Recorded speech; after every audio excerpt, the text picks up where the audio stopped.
Hoy quiero presentarles esta temática titulada El peligro de cambiar a Dios por cualquier cosa. Busquemos Números capítulo 15. Vamos a leer de Números 15 los versículos 30 al 31 para introducirnos en este tema.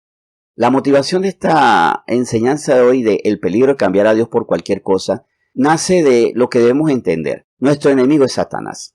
Eso es. Él es el león que está buscando a quien devorar.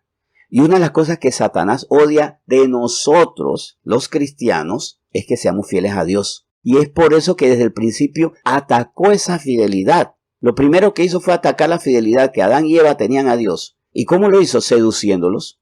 Y Él nos quiere seducir a nosotros para que cambiemos nuestra fidelidad a Dios por nuestra fidelidad a otras cosas, por nuestro apetito por otras cosas.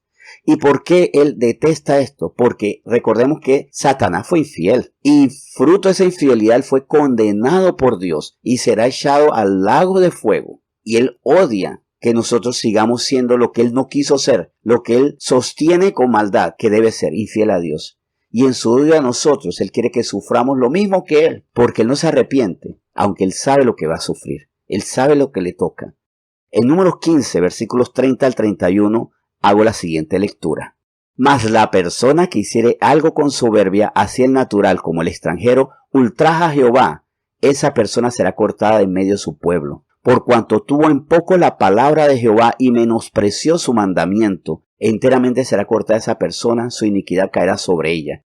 Dios muy firmemente le dijo a Israel esto, tanto al nacional como al extranjero que estaba con ellos. Cuidado con ultrajar la palabra de Dios siendo soberbio, porque la soberbia es una manifestación de rebeldía. La soberbia no es ser propio y temperamental e impetuoso con un carácter de fuego, no. Es rebeldía, porque el Señor nos llama a ser humildes. Y cuando nosotros nos quitamos esa soberbia, estamos listos para cambiar a Dios por cualquier cosa. Y por eso Él mismo dice, es mejor que esa persona sea quitada, sea sacada, que no tenga prevalencia y que no contamine a otros. Porque al final de cuentas, lo que comienza con soberbia se extiende con separación de Dios. Vamos a Deuteronomio 32 y vemos cómo nos podemos separar de Dios cuando no entendemos la bendición que Él nos da. Nosotros no necesitamos estar en las peores condiciones para rebelarnos contra Dios. Satanás tenía gran estima y tenía gran autoridad en el reino de los cielos. Estaba en lugar privilegiado y él se podía presentar delante de Dios cuando se le daba esa oportunidad y cuando era necesario, él se presentaba delante de Dios. Adán y Eva no estuvieron en la miseria ni en la ignominia cuando cambiaron a Dios por otras cosas. Ellos estaban en el paraíso, en el lugar ideal. Así que vamos a ver lo que nos advierte Deuteronomio 32, versículos 15 y 16. Pero engordó Jesurún y tiró coces, engordaste, te cubriste de grasa. Entonces abandonó al Dios que lo hizo y menospreció la roca de su salvación. Le despertaron a celos con los dioses ajenos, lo provocaron a ira con abominaciones. Aquí cuando habla de Jesurún, habla de Israel. Este es un nombre simbólico para Israel. Jesurún, o en su original Jeshurún, significa recto, vertical. Pero ese nombre lo usó Dios para describir a Israel. Y esta palabra tiene raíz en yashar, que significa agradable. Eso es lo que es para Dios Israel, agradable y recto. O eso es lo que debe ser, como nosotros. Fuimos hechos a imagen y semejanza de Dios y así deberíamos ser. El problema es que por nuestra soberbia, porque nos envanecimos, porque nos engordamos en palabra, en sabiduría o físicamente y por eso nos olvidamos de nuestro dador, terminamos perdiendo esa condición de rectos, de verticales, de agradables. Y con esto vamos en contra de lo que dice Salmo 11, versículo 7. Porque Dios lo que quiere de nosotros es que estemos delante de Él, que seamos fieles a Él y que conforme a eso, como dice Salmo 11 7, seamos agradables ante Él. Dice Salmo 11, versículo 7. Porque Jehová es justo y ama la justicia. El hombre recto mirará su rostro.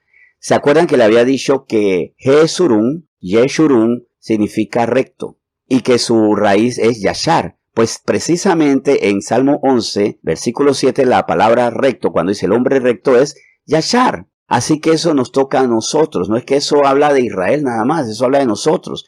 El hombre recto mirará su rostro. ¿Pero por qué? Porque Jehová es justo y ama la justicia. Así que el término yashar muestra las expectativas que Dios tiene con nosotros. Dios quiere que seamos rectos. Por eso no podemos cometer el error de Israel en Deuteronomio 32, que se envaneció, que se abandonó a sus propios deleites, abandonando al Dios que lo hizo y menospreciando la roca de su salvación.